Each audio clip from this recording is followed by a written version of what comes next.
400 years ago, on the eastern edge of a vast and unfamiliar continent, a small group of weary travelers stepped onto cold, rocky ground with little more than hope to sustain them.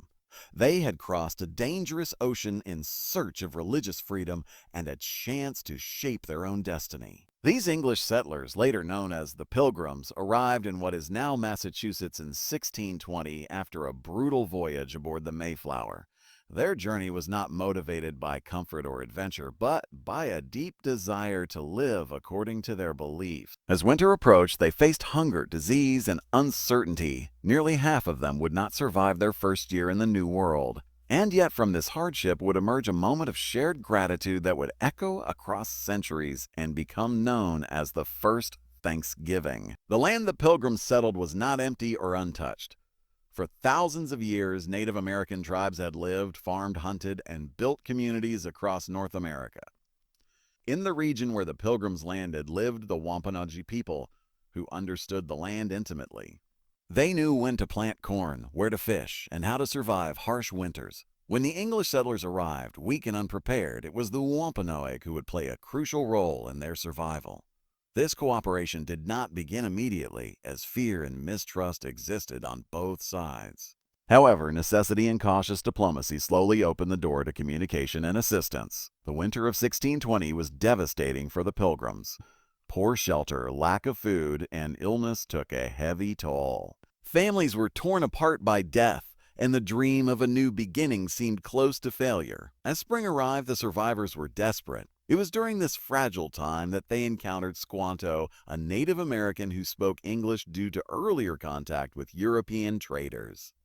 Squanto became a bridge between two worlds. He taught the settlers how to grow corn using fish as fertilizer, how to find edible plants, and how to harvest from the sea. Through Squanto, the Pilgrims also formed an alliance with Massasoit, the leader of the Wampanoag Confederacy, an agreement that would bring peace and cooperation for several decades. With guidance from the Wampanoag, the Pilgrims experienced a successful harvest in the fall of 1621.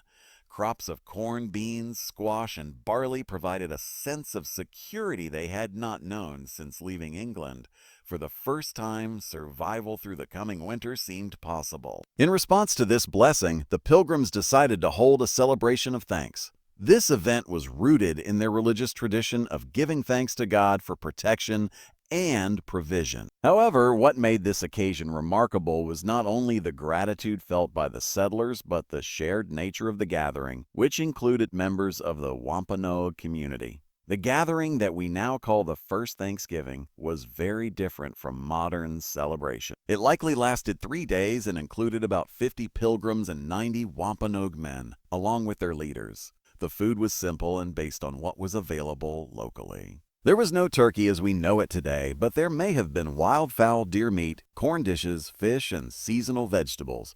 The event included eating, conversation, and possibly games or demonstrations of skill. It was not a formal holiday, but rather a moment of shared relief and appreciation after months of suffering. This early Thanksgiving was not initially intended to become an annual tradition. In fact, days of Thanksgiving were declared sporadically throughout colonial history, often in response to specific events such as good harvests, military victories, or the end of droughts. Over time, the idea of setting aside a day for gratitude became more common in various colonies.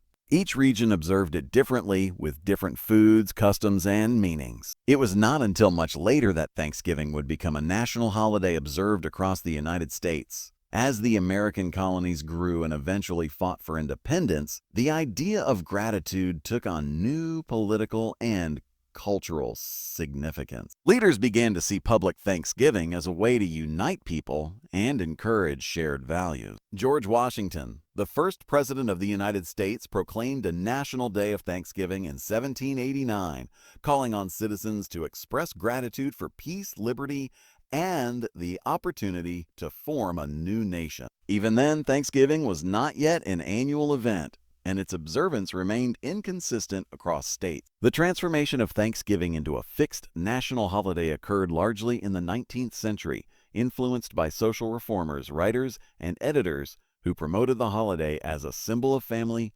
morality, and national unity. Among them was Sarah Josepha Hale, a writer and editor who spent decades campaigning for a national Thanksgiving Day. She believed the holiday could help heal divisions in American society and strengthen shared tradition. Her efforts were rewarded during the Civil War when President Abraham Lincoln declared Thanksgiving a national holiday in 1863, to be observed on the last Thursday of November.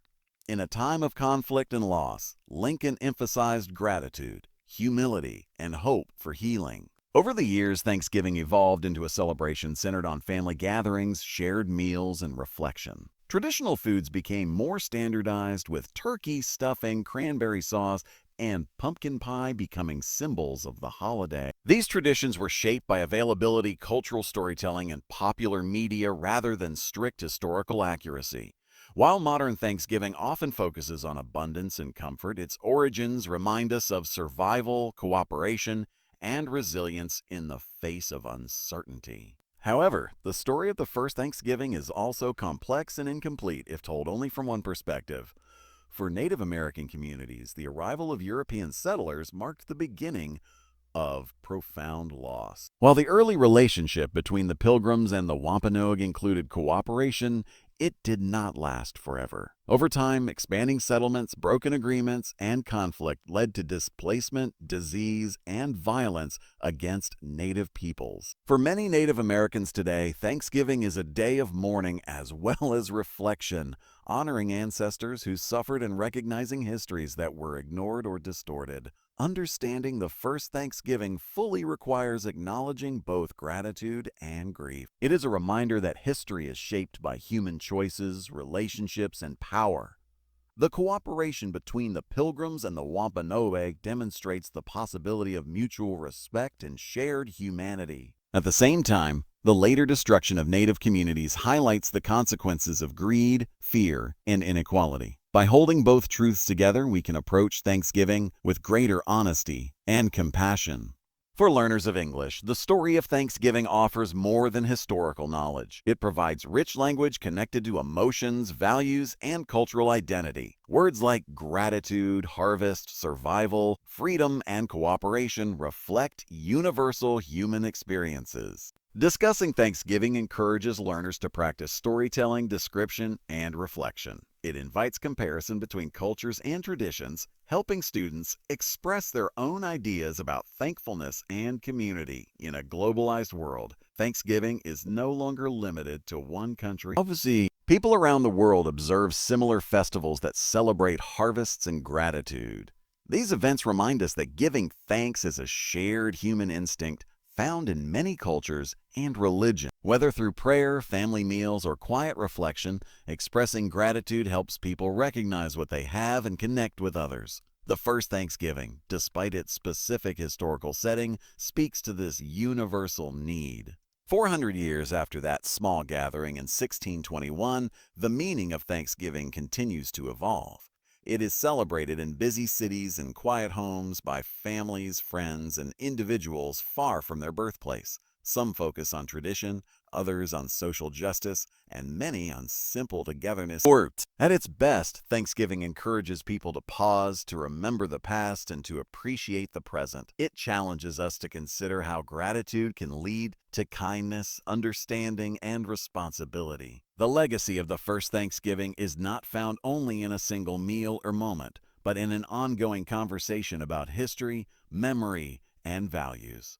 It asks us to think about who we thank, why we give thanks, and how we can honor both generosity and truth. By learning and sharing this story thoughtfully, we keep its lessons alive for future generations. In doing so, we transform Thanksgiving from a simple tradition into a meaningful opportunity for growth, reflection, and connection. As we reflect on 400 years of Thanksgiving history, we are reminded that gratitude is most powerful when it is honest. It does not ignore suffering or simplify the past, but seeks understanding and empathy. The first Thanksgiving stands as a symbol of what is possible when people choose cooperation over fear and gratitude over despair. Even in a world filled with challenges, the spirit of Thanksgiving invites us to recognize our shared humanity and to move forward with humility and hope.